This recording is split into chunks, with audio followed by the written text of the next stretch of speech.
আসসালামু আলাইকুম রহমতুল্লাহ। HSC higher math chapter 11.3 এর 4 নম্বর পর্বে সবাইকে স্বাগত। আজকে পড়ে আমরা অনুশীলনী খুব গুরুত্বপূর্ণ দুটো অঙ্ক সিলেক্ট করেছি, অনুশীলনী 4 এবং 5। আমাদের 4 নম্বর অঙ্কে বলা আছে যে এ একটা বিন্দু, বি অন্য আরেকটা বিন্দু, সি অন্য আরেকটা বিন্দু, এই বিন্দু তিনটা সমরেখ, ইট মিনস একই রেখার উপর অবস্থিত। তাহলে তোমাকে এখানে টি এর যতগুলো মান থাকতে পারে ওই সম্ভাব্য মানগুলো তোমাকে নির্ণয় করতে বলছে। ইট মিনস ধরে নাও এটা একটা রেখা, এই রেখাটার উপরে আমি অসংখ্য বিন্দু চিন্তা করতে পারি। কেন? কারণ আমরা জানি বিন্দুর সামেশনটাই হচ্ছে একটা রেখা। তুমি যদি কতগুলো বিন্দুকে যোগ করো তাহলে তুমি একটা রেখা পাবা। তাহলে আমি যদি এই বিন্দুটাকে ডিনোট করলাম মনে করো এ, আর এই বিন্দুটাকে ডিনোট করলাম বি, এই বিন্দুটাকে ডিনোট করলাম সি। সমরেখা বলতে এই তিনটা ভিন্ন বিন্দু একই রেখার উপর অবস্থিত। এখন কথা হচ্ছে কোন কন্ডিশনে আমরা বলতে পারবো যে তিনটা ভিন্ন বিন্দু একই রেখার উপর অবস্থিত আছে, ইট মিনস সমরেখা। মাথায় রাখবা এ বিন্দু এবং বি বিন্দু, এই দুইটা বিন্দু দ্বারা গঠিত যে রেখাটা, এই রেখার ঢাল যা হবে, ইট মিনস এবি রেখার ঢাল আবার বি এবং সি, এই দুইটা বিন্দু দ্বারা বি এবং সি, এই দুইটা বিন্দু দ্বারা যে রেখাটা পাবা তার যে ঢাল হবে, ইট মিনস বিসি রেখার যে ঢাল হবে, এই দুইটা যদি সমান হয়, ইট মিনস এবি রেখার ঢাল আর বিসি রেখার ঢাল যদি সমান হয়, তাহলে তুমি কেবলমাত্র বলতে পারবা যে এই বিন্দু তিনটা সমরেখ। ইট মিনস এই এবি রেখার ঢাল যা হবে এই বিসি রেখার ঢালটা তাই হতে হবে। তাহলে আমি বলতে পারবো বিন্দু তিনটা সমরেখ। তাহলে আমরা এই ব্যাপারটা যদি বুঝে থাকি, আমাদের মেইন কাজ হচ্ছে এখানে এবি রেখার ঢাল বের করা এবং বিসি রেখার ঢাল বের করা। যেহেতু আমি এবি রেখার ঢাল বের করব, এই জন্য যে কাজ করব, এ বিন্দুর যে স্থানাঙ্কটা সেটা একটু লিখে ফেললাম 1, -1, আর বি বিন্দুর স্থানাঙ্কটা হচ্ছে টি আর হচ্ছে +2। এটা নিয়ে কারো কোনো কনফিউশন নাই যে এটা হচ্ছে আমাদের x1, এটা হচ্ছে আমাদের y1, এটা হচ্ছে আমাদের x2, এটা হচ্ছে আমাদের y2। এখন যদি আমরা এবি রেখার ঢাল বের করতে চাই, লিখে ফেললাম যে এবি রেখার ঢাল, এবি রেখার ঢাল, যেহেতু আমরা ঢাল দুইটা বের করব, এই প্রথমটার ঢালটাকে আমরা এমন দ্বারা ডিনোট করব। আমরা সবাই জানি ঢাল বের করার সূত্র হচ্ছে y2 - y1 ডিভাইডেড বাই হচ্ছে x2 - x1। y2 এর মান হচ্ছে 2 - -1 ডিভাইডেড বাই t - 1 আর t - 1, it means 2 + 1 divided by t - 1, it means 3 divided by t - 1। এটা আমরা পেয়ে গেলাম এবি রেখার যে ঢালটা সেটা। এখন আমাদের কাজ হচ্ছে বিসি রেখার ঢালটা বের করা। এখন আমাদের কাজ হচ্ছে বিসি রেখার যে ঢালটা সেটা বের করা, যে বিসি রেখার ঢালটা কি হবে। তাহলে আমরা এখানে লিখে ফেললাম বি বিন্দুর যে স্থানাঙ্কটা আছে, ইট মিনস t, 2, আর সি বিন্দুর যে স্থানাঙ্কটা আছে সেটা হচ্ছে t² t + 3। তাহলে বিসি রেখার যে ঢালটা, বিসি রেখার ঢাল, এটাকে আমরা ডিনোট করলাম m2 দ্বারা।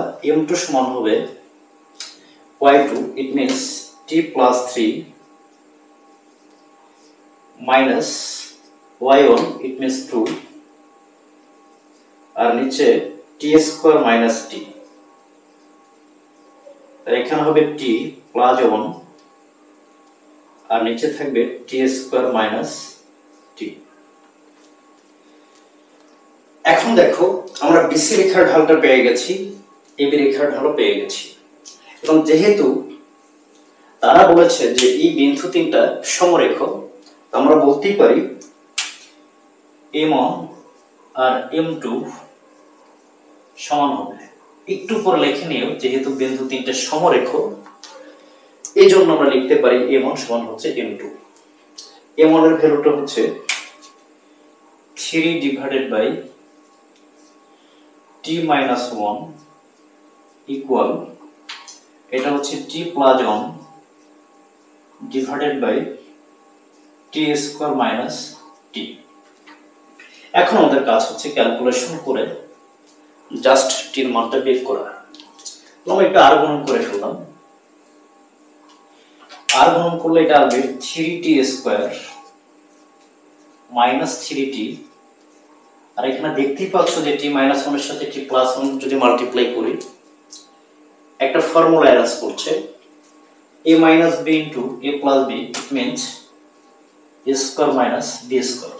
অনের উপর স্কোয়ার দেওয়া যায় কথা, অন বলা একই কথা, বা 3t square minus 3t plus t square কে মাইনাস t স্কয়ার করে বামে নিয়ে আসলাম, মাইনাস 1 কে প্লাস 1 করে বামে নিয়ে আসলাম, বা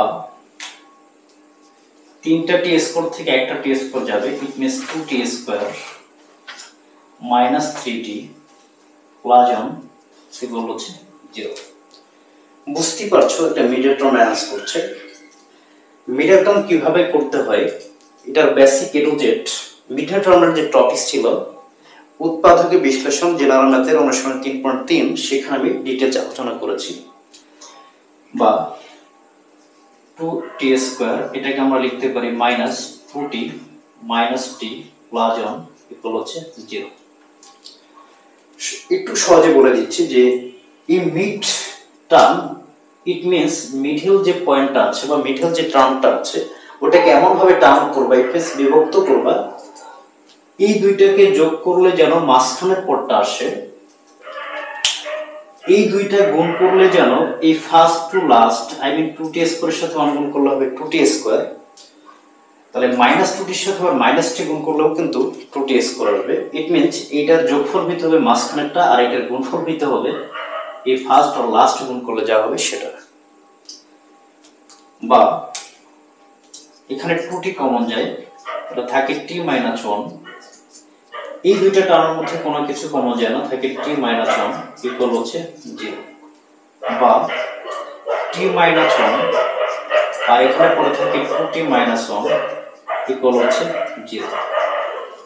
এখন আমরা জানি দুইটার গুণফল 0 হলে আমরা এটা সমানও লিখতে পারি 0, আবার এটা সমানও লিখতে পারি 0, তাহলে আমরা বলবো হয় t মাইনাস 1 ইকুয়াল হচ্ছে 0, বা t সমান হবে প্লাস 1, আবার 2t মাইনাস 1 ইকুয়াল হচ্ছে 0, বা 2t ইকুয়াল হবে প্লাস 1, বা t সমান হবে হাফ। তাহলে t সম্ভাব্য মান একটা পেলাম 1 আর একটা পেলাম হাফ। এটাই হচ্ছে আমাদের 4 নম্বর অঙ্কের সমাধান। এরপর আমরা এখন একটু দেখব 5 নম্বর অঙ্কের সমাধানটা। তাহলে এটা আমরা একটু মুছে দিলাম।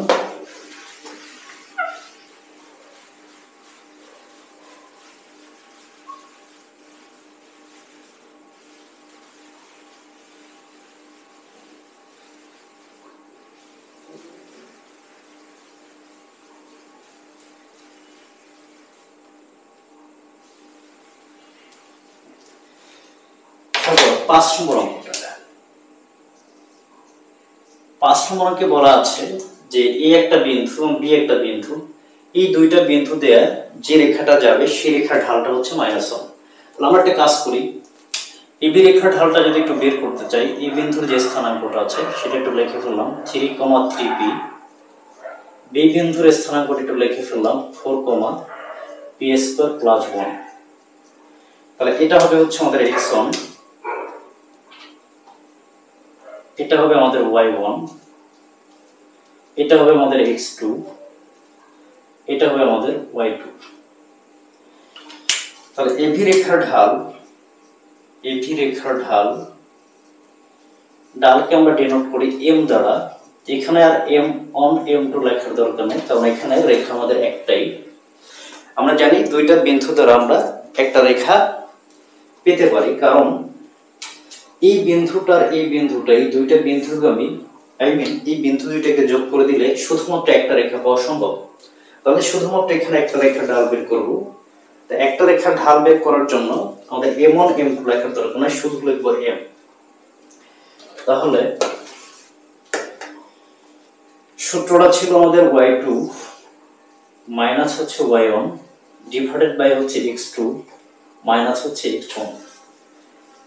It means p square plus 1 minus 3p আর নিচে হবে 4 মাইনাস 3। এটা মাইনাস করলে নিচে আসবে হচ্ছে 1 আর উপরে থাকে p square plus 1 minus 3p।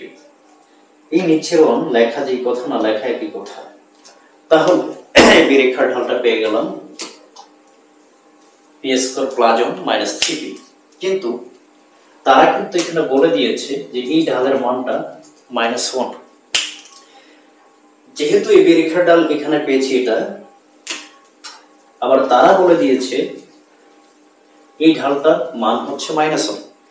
তাহলে আমি কি বলতে পারি না যে এটা হচ্ছে সমান, কারণ এটাও এই রেখার ঢাল আর এখানেও তারা বলে দিয়েছে যে এই রেখার ঢালটা হচ্ছে -1। তো আমরা লিখব প্রশ্ন মতে p square plus 1 minus 3p equal হবে -1 বা p square plus 1 minus 3p -1টাকে বামে নিয়ে আসলাম প্লাস 1 করে।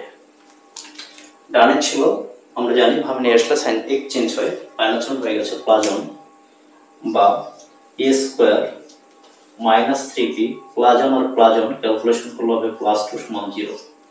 অবশ্যই বুঝতে পারছো এটা একটা মিডল টার্ম ম্যানেজ করছে। তাহলে এটাকে যদি আমরা মিডল টার্ম করি তাহলে হবে p square minus 2p minus p plus 2 equal হচ্ছে 0। বা আমরা যদি এখান থেকে p কমন নেই, আমরা জানি যে চারটা টার্ম কি দুইটা টার্ম থেকে কমন নিতে হবে আর এই দুইটা টার্ম থেকে কমন নিতে হবে। তাহলে এখানে হচ্ছে p কমন নিতে হবে, তাহলে থাকে হচ্ছে p - 2। এই দুইটা টার্মের মধ্যে কোনো কিছু কমন যায় না, তাহলে -1 কমন যায়, তাহলে থাকে p - 2 = 0। এই -1 কমন নেওয়া মানে হচ্ছে এটার সাথে 1 গুণাকার আছে, এটার সাথে 1 গুণাকার আছে। তাহলে -1 কমন নেওয়া মানে হচ্ছে মাইনাস দ্বারা জাস্ট পরবর্তী সাইনকে গুণ করা, তাহলে p - 2। এই টার্মের মধ্যে p - 2, এই টার্মের মধ্যে p - 2, দুইটা থেকে একটা, তাহলে হবে p - 2 আর এটা হবে p - 1 ইকুয়াল হচ্ছে 0। আমরা একটা বেসিক কনসেপ্ট সবাই জানি যে দুইটার গুণফল ইকুয়াল যদি 0 হয় ইট মিন্স এটা ইকুয়াল 0 লেখা যাবে, b ইকুয়াল 0 লেখা যাবে।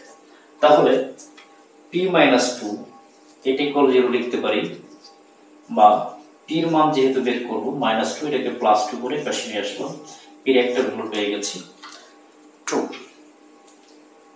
অথবা আবার এটা ইকুয়াল 0 লেখা যায়, p - 1 ইকুয়াল হচ্ছে 0 বা p ইকুয়াল হবে +1। তার মানে p এর মান পেয়ে গেলাম 1 আর 2। এটাই হচ্ছে আমাদের রিকোয়ার্ড आंसर, যে p এর সম্ভাব্য মান বা p এর নির্ণেয় মান 1,2। যদি আমাদের লেকচারগুলো ভালো লাগে বা ভিডিওগুলো ভালো লাগে অবশ্যই পরবর্তী ভিডিওটা পাওয়ার জন্য সাবস্ক্রাইব করে রাখবা। আজকে পর্যন্তই 5 নম্বর পর্ব দেখার মতন জানিয়ে এখানে শেষ করলাম। আল্লাহ হাফেজ।